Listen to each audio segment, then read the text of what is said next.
Welcome friends, welcome to class.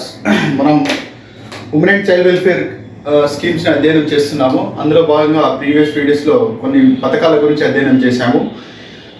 ఈ వీడియోలో step పథకం గురించి, సాక్ష్యం పథకం గురించి, ఉడాన్ పథకం గురించి, జననీ సురక్ష యోజన పథకం గురించి, అడాలసెంట్ హెల్త్ ప్రోగ్రాం గురించి, ఉజ్వల్ యోజన పథకం గురించి, మా పథకం గురించి, నయీ రోష్ని పథకం గురించి, అలాగే రాష్ట్రీయ బాల స్వాస్థ్య కార్యక్రమం అని ఒక పథకం ఉంది. ఈ పథకాల గురించి అధ్యయనం చేద్దాం. ఏంటంటే స్టెప్ పథకం గురించి, అండ్ అగైన్ సాక్ష్యం పథకం గురించి, ఉడాన్ పథకం గురించి, జననీ సురక్ష యోజన పథకం గురించి, మా పథకం గురించి, నయీ రోష్ని పథకం గురించి,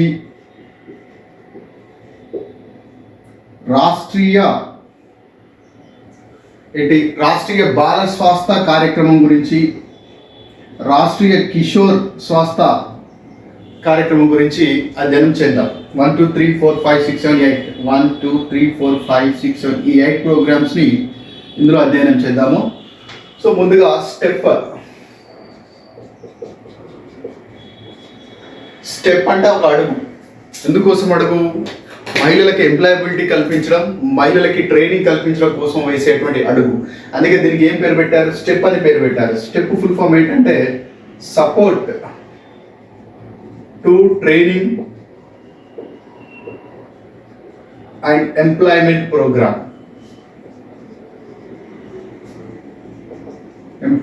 ప్రోగ్రామ్. దేనికోసం సపోర్ట్ ఇస్తారంట? ట్రైనింగ్ ఇవ్వడం కోసం, ఎంప్లాయ్మెంట్ కల్పించడం కోసం. రెండు అంశాలు. ఎవరికి సపోర్ట్ చేస్తారు? ఉమెన్. ఏ ఏజ్ గ్రూప్ వాళ్ళకి? Above 16 years. 16 సంవత్సరాలు దాటినటువంటి మహిళలకి ఎంప్లాయ్మెంట్, వాళ్ళకి ఉపాధి, స్వయం ఉపాధి లభించే విధంగా వాళ్ళకి ట్రైనింగ్స్ ఇవ్వడం, స్కిల్ డెవలప్ చేయడం. ట్రైనింగ్, స్కిల్ డెవలప్మెంట్ ఇచ్చిన తర్వాత వాళ్ళకి ఉద్యోగ అవకాశాలు ఎక్కడున్నాయో లింక్ కూడా ఏర్పాటు చేయడం. ఫర్ ఎగ్జాంపుల్, వాళ్ళకి కంప్యూటర్ స్కిల్స్ నేర్పించిన తర్వాత ఎక్కడెక్కడ కంప్యూటర్ స్కిల్స్ ఉద్యోగులు అవసరం వాళ్ళతో లింకప్ చేస్తారు. అంటే ప్లేస్మెంట్ బేస్డ్. వీళ్ళకి ట్రైనింగ్ ఇచ్చి వదిలేయరు. ట్రైనింగ్ ఇచ్చిన తర్వాత వాళ్ళకి ఎక్కడ ఉద్యోగ అవకాశాలు ఉన్నాయో ఇన్ఫర్మేషన్ ఇస్తారు. అవసరమైతే రిక్రూట్మెంట్ డ్రైవ్ లాగా కండక్ట్ చేస్తారు. సో ఈ పథకాన్ని 1986-87 ఫినాన్షియల్ ఇయర్లో ప్రారంభించారు.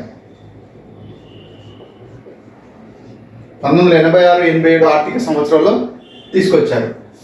దీని యొక్క ముఖ్య ఉద్దేశం ఏంటి? స్కిల్ డెవలప్ చేయాలి. స్కిల్ డెవలప్ చేసి తద్వారా వాళ్ళకి ఎంప్లాయబిలిటీ అంటే వాళ్ళకు ఉద్యోగం చేసేటువంటి సామర్థ్యాన్ని పెంపొందించి వాళ్ళకి ఉద్యోగిత కల్పించాలి. ఎంప్లాయబిలిటీ అంటే ఉద్యోగిత కల్పించాలి. సో ఈ పథకాన్ని ఎన్జిఓల సహకారంతో ఇంప్లిమెంట్ చేస్తారు. ఎన్జిఓలు లేదా వాలంటరీ ఆర్గనైజేషన్స్ ఇట్లాంటి వాటి సహకారంతో ఇంప్లిమెంట్ చేస్తారు. సింపుల్గా మీరు 100 మందికి ట్రైనింగ్ ఇస్తే ఇంత అమౌంట్ ఇస్తాం అని చెప్పేసి అర్హత ఉన్న ఎన్జిఓలకు టెండర్ వేస్తారనమాట. మేము స్టెప్ పథకం కింద ఇన్ని నిధులు ఇస్తాము, మీరు అప్లై చేసుకోండి అంటే అర్హత ఉన్న ఎన్జిఓలు, ఎలిజిబిలిటీస్ ఉంటాయి, అందరికి ఇవ్వరు. ఎవరెవరైతే ఇట్లాంటి స్కిల్ డెవలప్మెంట్ ప్రోగ్రాంలో పనిచేసినటువంటి స్వచ్ఛంద సంస్థలు ఉంటారో వాళ్ళ ఎలిజిబిలిటీని చూసి, వాళ్ళ సక్సెస్ రేట్ని చూసి, వాళ్ళు సరిగ్గానే పనిచేస్తున్నారని నిర్ధారణకు వచ్చినప్పుడు వాళ్ళకి కొన్ని డబ్బులు ఇస్తే ఆ డబ్బులతోటి వాళ్ళు ఈ పథకం కింద నిర్దేశించిన విధంగా వాళ్ళకి స్కిల్స్ డెవలప్ చేసి తద్వారా ఎంప్లాయబిలిటీ వాళ్ళు ఉద్యోగస్తులుగా మారేటువంటి ఒక స్కిల్స్ని డెవలప్ చేస్తారన్నమాట. అయితే ఇది పూర్తిగా సెంట్రల్ సెక్టార్ స్కీమ్, అంటే కేంద్రమే నిధులు ఇస్తుంది, రాష్ట్రాలతో సంబంధం లేదు. కేంద్రము నిధులు ఇస్తుంది. దేంట్లో మరి ఏ రంగంలో ఇస్తారంటే సెలెక్టెడ్ దాంట్లో. For example handlooms or zari making, tailoring, stitching, స్వయం ఉపాధి, అట్ ద సేమ్ టైం ఉద్యోగిత. ఇప్పుడు కంప్యూటర్ స్కిల్స్ నేర్చుకున్నారు అనుకోండి, computer training, hotel management, travel,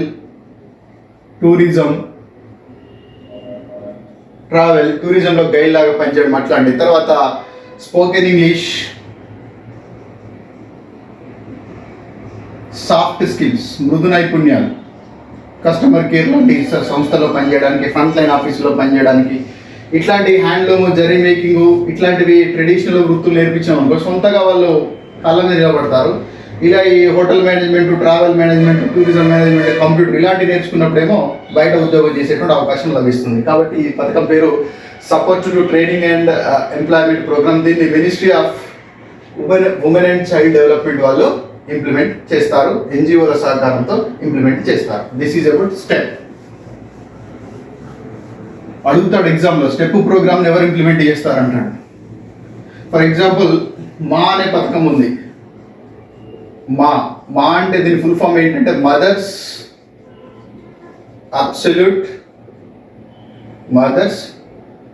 absolute affection. తెలుగులో ఏమంటారు అర్థం చేసుకోండి. ఇంకా వాత్సల్యం, అఫెక్షన్ అంటే తల్లి యొక్క అసలైన నిజమైన వాత్సల్యం. అంటే ఏంది ఈ పథకము? Breast feeding, successful breast feeding ఉండాలి.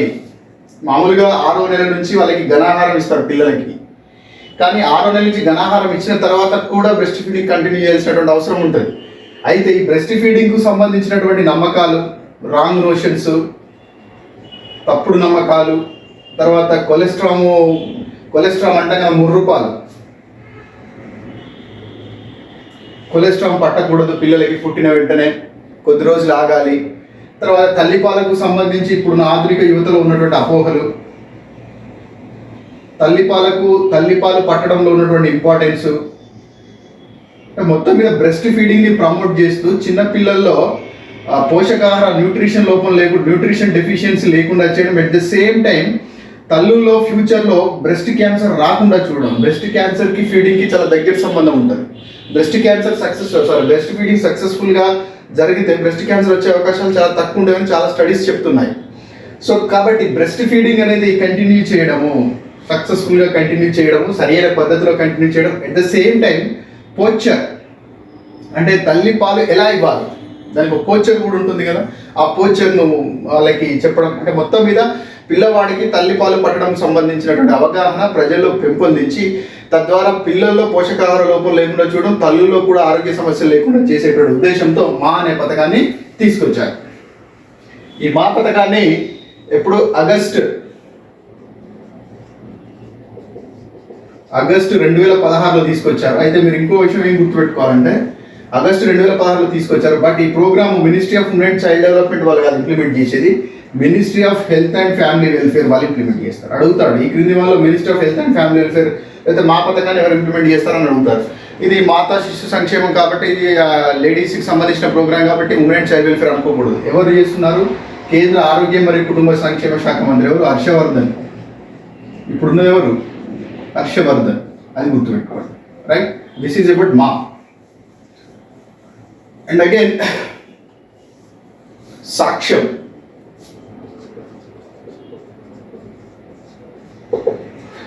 పథకం పేరే సాక్ష్యం. మీకు ఎస్ఏజీ పథకం గురించి చెప్పాను కదా, స్కీమ్ ఫర్ అడాల్సెంట్ గర్ల్స్. దాని ప్రీవియస్ స్కీమ్ అనేవారు Rajiv Gandhi scheme for empowerment of adolescent girls అనేవారు. అంతకుముందు nutritional programme for adolescent girls plus Kishore Shakti Yojana, ఇవి 2 కలిసి ఈ పథకం అయింది. రైట్, మళ్ళీ ఈ పథకాన్ని ఎస్సీఏజీగా ఇప్పుడు మార్చుతున్నారు. ఇదంతా ఇది వీడియో యొక్క టార్గెట్ ఎవరు? Adolescent girls. కాకపోతే ప్రజెంట్ 11 నుంచి 14 సంవత్సరాల వాళ్ళు. ఈ 2 పథకాలేమో 11 నుంచి 18 సంవత్సరాల మధ్య ఉన్న అడాల్సెంట్ బాలికల కోసం ఇచ్చేవారు. సో ఎలా అయితే స్కీమ్ ఫర్ అడాల్సెంట్ గర్ల్స్ అనేది కౌమార దశలో ఉన్నటువంటి బాలికలకు కావలసినటువంటి నైపుణ్యాలు నేర్పించడం, కావలసినటువంటి ఆరోగ్యపరమైన అవేర్నెస్ తీసుకురావడం, న్యూట్రిషన్ ఫెసిలిటీస్ కల్పించడం, రెండు నేను చెప్పినాం కదా. స్కీమ్ ఫర్ అడాల్సెంట్ గర్ల్స్ ఒకటి న్యూట్రిషన్ కాంపోనెంట్, రెండోది నాన్ న్యూట్రిషన్ కాంపోనెంట్. సో ఎలా అయితే స్కీమ్ ఫర్ అడాల్సెంట్ గర్ల్స్ అనేది అడాల్సెంట్ గర్ల్స్కి సర్వీసెస్ అందిస్తుందో, at the same time Saksham అనేటువంటి పథకం కూడా ఎవరికి? Adolescent boys. అడాలసెంట్ బాయ్స్ అంటే 11 నుంచి 18 సంవత్సరాలు. యాక్చువల్గా బాయ్స్ అన్నప్పుడు 12 years స్టార్ట్ అవుతుంది అడాలసెన్స్. బట్ కాకపోతే ఈ స్కీమ్లో 11నే పెట్టాడు కాబట్టి 11నే చెప్తున్నాను నేను. Adolescent boys. ఈ పథకాన్ని పాపులర్గా ఏమని పిలుస్తారు? Rajiv Gandhi scheme for adolescent boys, ఇది అడాలసెంట్ బాయ్స్. గర్ల్స్ అన్నప్పుడు స్కీమ్ ఫర్ అడాలసెంట్ గర్ల్స్ లేదా సబల అని పిలవకూడదు, ఇప్పుడు SCAG అని పిలుస్తున్నారు. ఇది సాక్ష్యం. ఒకప్పుడు Rajiv Gandhi scheme for empowerment of adolescent girls అన్నారు, సబల అన్నారు, ఇప్పుడు SCAG అంటున్నారు ఆ పథకాన్ని. ఈ పథకానికి అదే పేరు ఉంది, సాక్ష్యం. SCAG ఫర్ అడాలసెంట్ గర్ల్స్, సాక్ష్యం పథకం ఫర్ అడాలసెంట్ బాయ్స్. ఎవరు 11 నుంచి 18 సంవత్సరాల మధ్య ఉన్నటువంటి అడాలసెంట్ బాయ్స్కి సంబంధించి. సో ఎందుకోసము బాయ్స్లో ఆల్రౌండ్ డెవలప్మెంట్.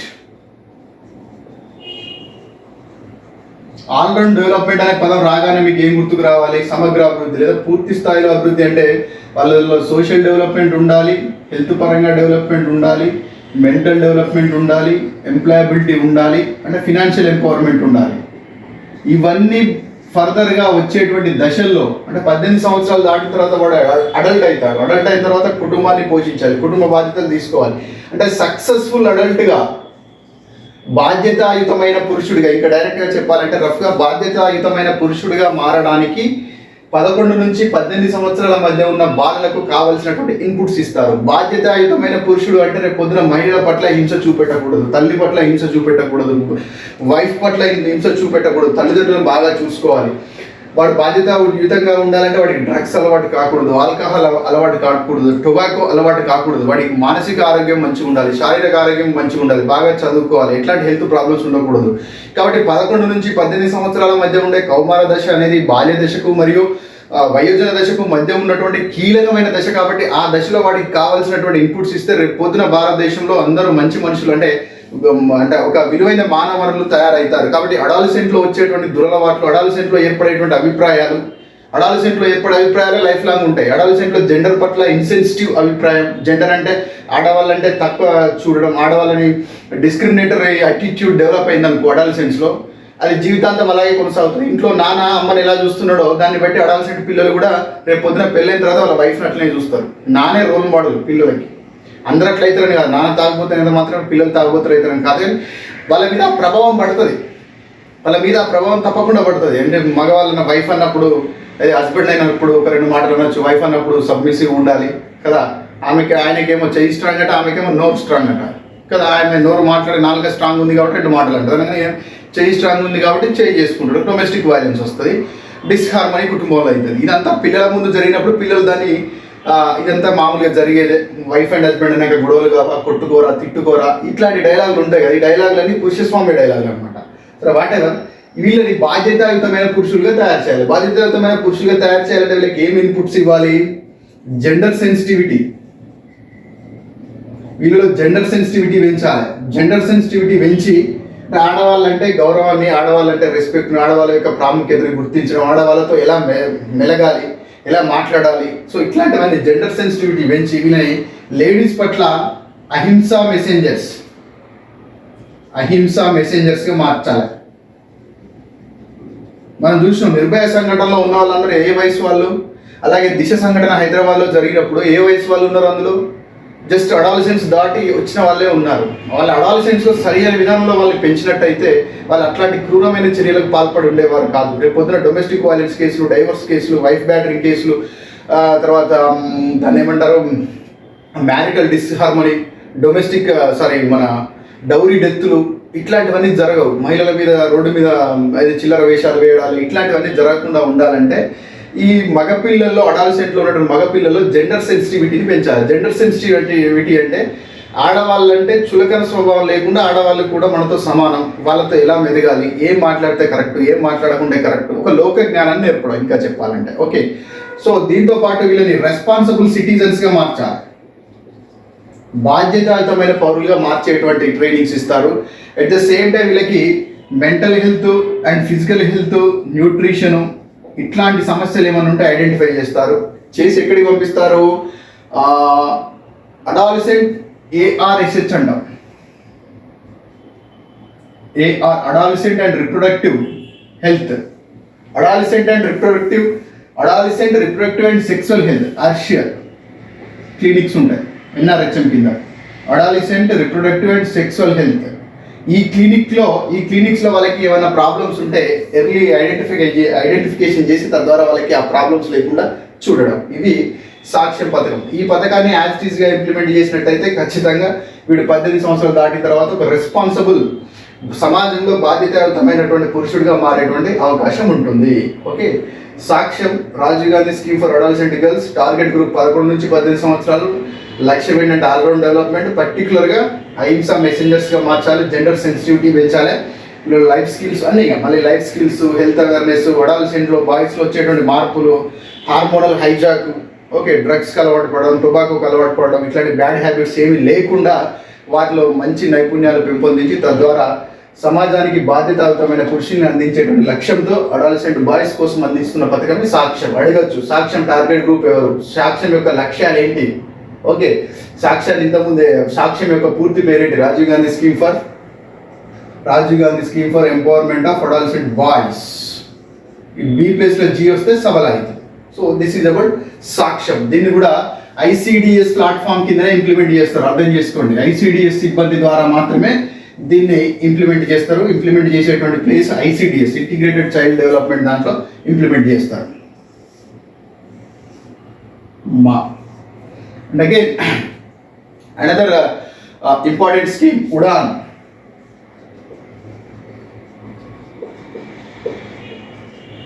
UDDN, ఉడాన్ అనేది షార్ట్ ఫామ్ ఏం కాదు, పథకం పేరే ఉడాన్. ఉడాన్ అంటే అర్థం ఏంది? పైకి ఎగరడం అని అనుకోవచ్చు.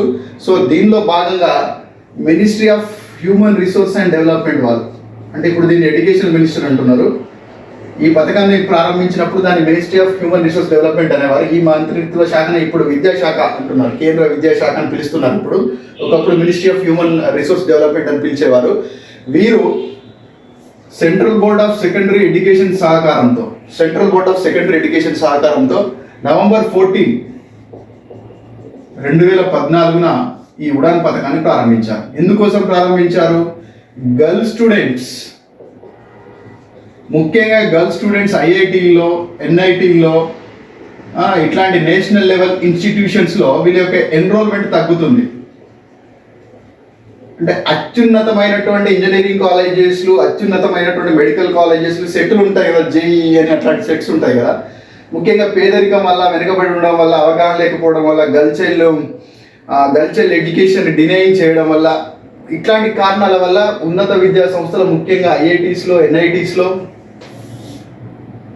ఎన్ఐటీస్లో గర్ల్స్ యొక్క శాతం రోజుకు పడిపోతుంది. కాబట్టి గర్ల్స్ యొక్క శాతాన్ని పెంపొందించే దిశగా నవంబర్ 14, 2014 MHRD వాళ్ళు central board of secondary education, దీని కిందనే పనిచేస్తుంది. Central board of secondary education వాళ్ళ ద్వారా +12, +11, 11వ తరగతి, 12వ తరగతి లేదా ఇంటర్మీడియట్ చదువుతున్నటువంటి పిల్లలకు దీంట్లో సీట్ వచ్చే విధంగా కోచింగ్ ఫెసిలిటీస్ కల్పిస్తున్నారు, అవేర్నెస్ కల్పిస్తున్నారు, కోచింగ్ ఫెసిలిటీస్ కల్పిస్తున్నారు. అంటే వాళ్ళు 10th క్లాస్లో +1, +2లోనే ఆగకుండా పై స్థాయికి ఎదగాలి. అంటే ఉడాన్ అంటే పైకి ఎదగడం, పై స్థాయికి ఎదగాలనేటువంటి ఉద్దేశంతో వీళ్ళకి ఫ్రీగా కోచింగ్లు, ఫ్రీగా మెటీరియల్ ఇవ్వడాలు లాంటి కార్యక్రమాలు. అంటే మొత్తం మీద ఉన్నత విద్యా సంస్థల్లో, ముఖ్యంగా ఇంజనీరింగ్ విద్యలో గర్ల్స్ యొక్క ఎన్రోల్మెంట్ పెంచేటువంటి ఉద్దేశంతో తీసుకొచ్చినటువంటి ప్రోగ్రామే ఉడాన్ ప్రోగ్రామ్.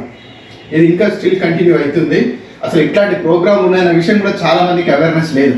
అందుకే నారీ అనే పోర్టల్కి వెళ్తే మీకు ఎక్కడ గర్ల్ చైల్డ్ కోసం ఏమేమి ప్రోగ్రామ్స్ ఉన్నాయో మొత్తం చూపెడతాం. ఓకే.